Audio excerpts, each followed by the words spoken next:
Hello, আসসালামু আলাইকুম। আশা করি সবাই ভালো আছেন। আমি গোলাম কিবরিয়া। আজকে মাইক্রোসফট ওয়ার্ডের চতুর্থ পর্ব নিয়ে আপনাদের সাথে হাজির হলাম। আমরা এর আগের পর্বগুলোতে উইন্ডোজ এবং হোম ইনসার্টের সবগুলো বিষয় নিয়ে আলোচনা করেছিলাম। আজকে আমরা পেজ লেআউটের বিষয় নিয়ে আলোচনা করব। আমি আগেই একটা ফাইল খুলে রেখেছি,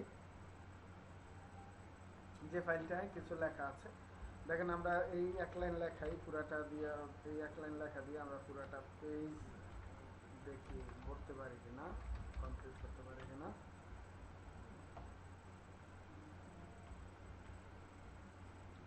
এই যে এখানে কিন্তু কয়েকটা লাইন চলে আসছে। আমি এমনি লিখলাম, এখানে কোনো মিনিং এর উদ্দেশ্য লেখা হয় না, একটু কাজ দেখাবো এখানে তাই।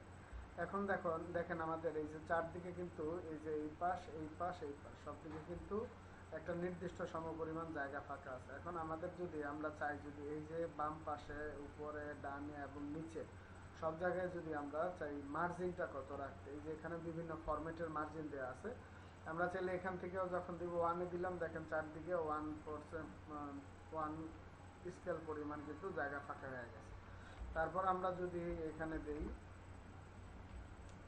আবার যদি মার্জিন আমরা এদিকে টপে 1, বটমে 1, লেফটে 0.75, রাইটে 0.75 এইভাবে দেওয়া আছে। তো এইভাবে আমরা কিন্তু বিভিন্ন ফরম্যাটেও দিতে পারি, অথবা কাস্টম মার্জিনেও আমি ক্লিক করে এখান থেকে আমার টপে কত থাকবে, লেফটে কত, রাইটে কত, বটমে কত সেটা আমরা দিতে পারি। এবং পেপার, যে কোন পেপারে আমি টাইপ করতেছি বা কাজটা করতেছি, নর্মালি আমরা A4 সাইজে করি, তারপরেও যদি লাগে লিগ্যাল বা যে কোনো কিছু আমরা এখান থেকে নিয়ে নিতে পারি। আচ্ছা, এখন দেখেন এই যে সব দিকে কিন্তু আমাদের এক এক করে ফাঁকা আছে। তো আমরা মার্জিনটা দেখলাম। এরপরে আসি ওরিয়েন্টেশন। ওরিয়েন্টেশনের মধ্যে দুই ধরনের ওরিয়েন্টেশন আছে। একটা হচ্ছে পোর্ট্রেট মানে লম্বালম্বি, আর একটা হচ্ছে ল্যান্ডস্কেপ মানে একটু শোয়ানো বা এই যে আমি যদি এইভাবে দেখাই, এই যে এটা হচ্ছে ল্যান্ডস্কেপের, আর যদি আমি পোর্ট্রেট ওরিয়েন্টেশন পোর্ট্রেট দেখাই, এটা হচ্ছে লম্বালম্বি খাড়াখাড়ি আর কি। আচ্ছা, ওকে, এই ধরনের ওরিয়েন্টেশনে আমরা করতে পারি কাজটা। যেমন আমি ল্যান্ডস্কেপে যদি দিই, লেখাটা এরকম হয়ে যাচ্ছে, আবার পুরো পোর্ট্রেটেও যদি দিই এরকম হয়ে যাচ্ছে। তারপর সাইজ থেকে আমরা বিভিন্ন সাইজে, যে আমি যে মার্জিনের কাস্টম মার্জিনে গিয়ে পেপার সেট করতাম, এই পেপার সেটটা আমি এখান থেকেও সাইজ থেকেও করে নিতে পারি। তারপরে আসে কলাম, যে যদি দুইটা কলামের প্রয়োজন পড়ে বা তিনটা কলামের প্রয়োজন পড়ে, সেক্ষেত্রে আমরা কলাম দিয়ে কাজ করতে পারি। সেক্ষেত্রে কী হবে একটু দেখাই আমাদের। এই যে দেখছেন যে এইখান থেকে শেষ করে আবার উপরে আসছে, আবার এখান থেকে শেষ হয়ে আবার উপরে আসবে, তারপরে এই পেজে যাবে। তার মানে একটা পেজে তিনটা কলাম হবে। এরকমভাবে অনেক সময় কলাম কয়েক পেজ কয়েক কলাম লেখার প্রয়োজন পড়ে। আমি এটাকে একটু কপি করে বারবার দেখাই।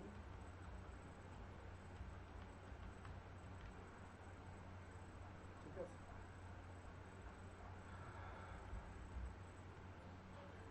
Ctrl Z দিয়ে কিন্তু আমি একদম পূর্বের পজিশনে নিয়ে আসছি। ওকে, এটা আমি এখন কলাম দিয়ে দেখাবো।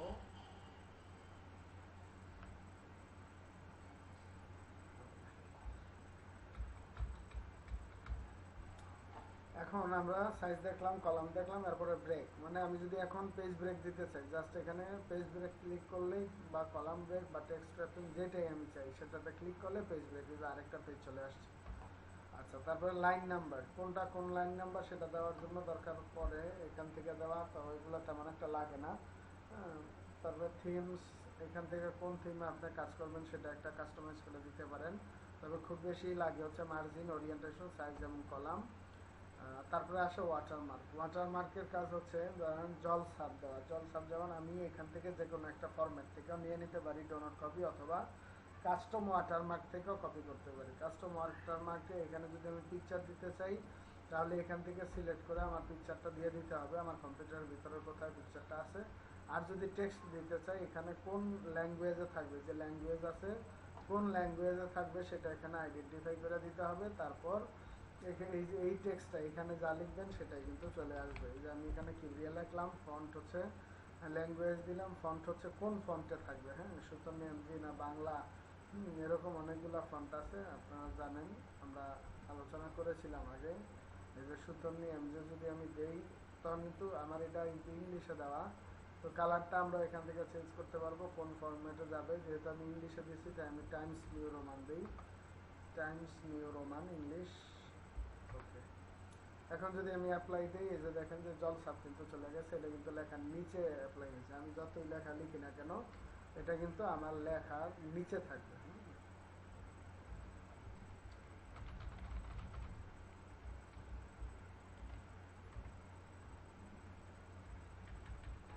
এটা আমি একটু দেখাই যে কিভাবে লেখার নিচে চলে যায়।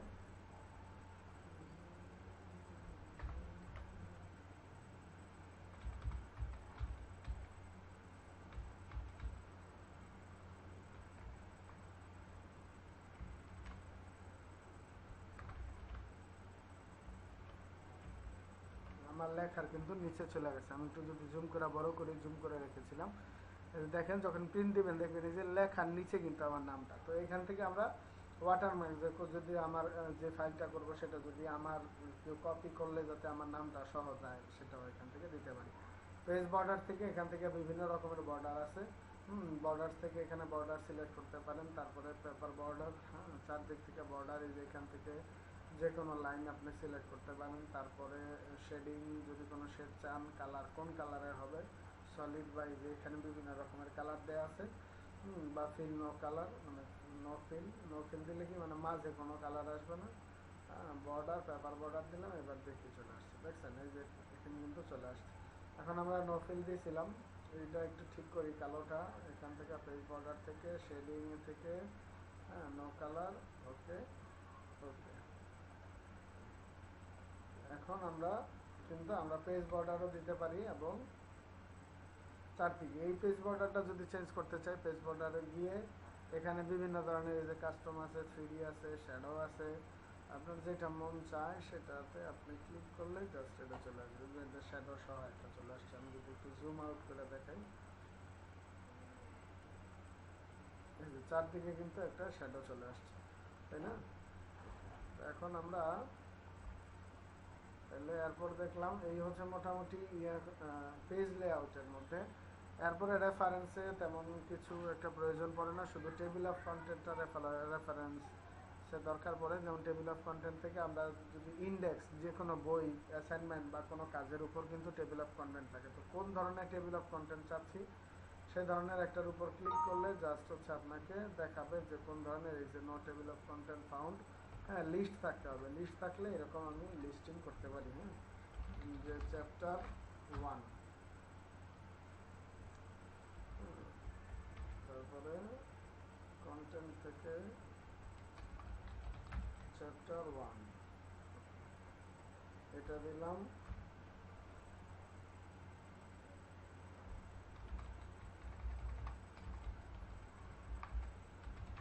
চ্যাপ্টার 2,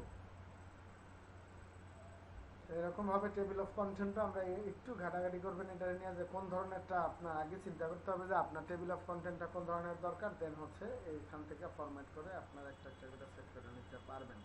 রিমুভ দিয়ে দিলাম, আমি এটার দরকার নেই। তো আমরা আজকের ভিডিওতে মেইলিংটাও দেখাই দিই। এখানে মেইলিং হচ্ছে আপনার যদি স্টার্ট মেইল মার্চ, যদি কোনো ইমেলে পাঠাইতে চান এখান থেকে ডিরেক্টলি, তাহলে এখান থেকে ইমেলে পাঠায় দেওয়া যায়। Select recipient, type a new list থেকে আপনি নিউ লিস্ট ক্লিক করতে পারেন, যেখান থেকে আপনি ইমেল অ্যাড্রেস দিয়ে দিবেন।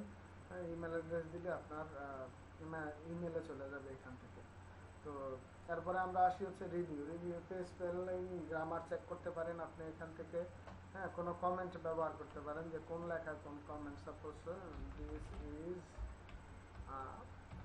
ওয়ার্ড টিউটোরিয়াল, তো মানে কমেন্টটা কিন্তু প্রিন্টে আসবে, চাইলে আপনি আনতে পারেন। বাট এখানে কি আরেকজন যখন এই ফাইলটা দেখবে তখন কমেন্ট থেকে আপনি চাইলে তাকে কিছু কমেন্ট, প্রতিটা লাইনে বা প্রতিটা প্যারায় তাকে কিছু কমেন্ট দিয়ে দিতে পারেন, যে দিস ইজ গুড, ওকে। আবার যদি আপনি এখানে কিছু একটা কমেন্ট দিতে চান, এখানে লিখবেন this is bad, this need to be improve, improve,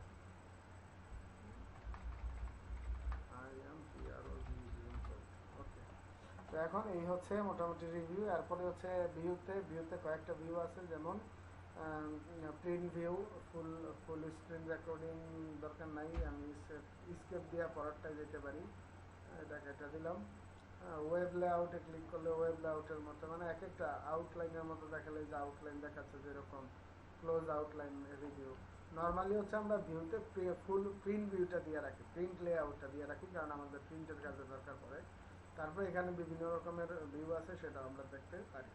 আচ্ছা, এই হচ্ছে মোটামুটি মাইক্রোসফট ওয়ার্ডের খুব গুরুত্বপূর্ণ বা যে বিষয়গুলো সবচেয়ে বেশি লাগে সেগুলো হচ্ছে এখানে। তারপরে ইনসার্ট থেকে আমরা দেখাইছিলাম যে কোনো একটা শেপ নেওয়ার পরে, সেই শেপটার উপর ফরম্যাটিংয়ের কিছু কাজ আছে, যেগুলো আমরা দেখাইছিলাম যে এখানে রং অ্যাড করা যায়।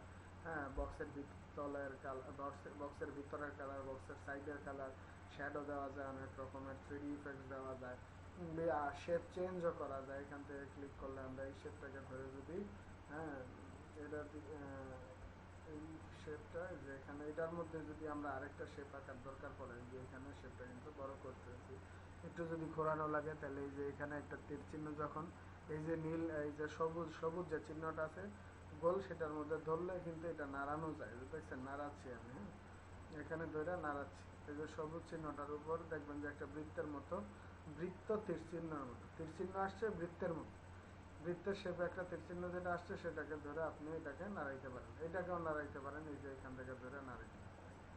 এই হচ্ছে মোটামুটি মাইক্রোসফট ওয়ার্ডের আদ্যপান্ত বিষয়, যেগুলো খুব বেশি প্রয়োজন হয় আমাদের প্রতিদিনকার অফিসের এবং বিভিন্ন কাজে। তো আশা করি ভিডিওটা ভালো লেগেছে, এবং বারবার প্র্যাকটিস করবেন এই জিনিসগুলো, যাতে আপনি ভালো করে করতে পারেন। এবং ধন্যবাদ সবাইকে। আগের ভিডিওগুলো না দেখলে আগের ভিডিওগুলো একটু দেখে তারপরে এই ভিডিওটা দেখবেন। তো সবাই ভালো থাকবেন, সুস্থ থাকবেন। আসসালামু আলাইকুম।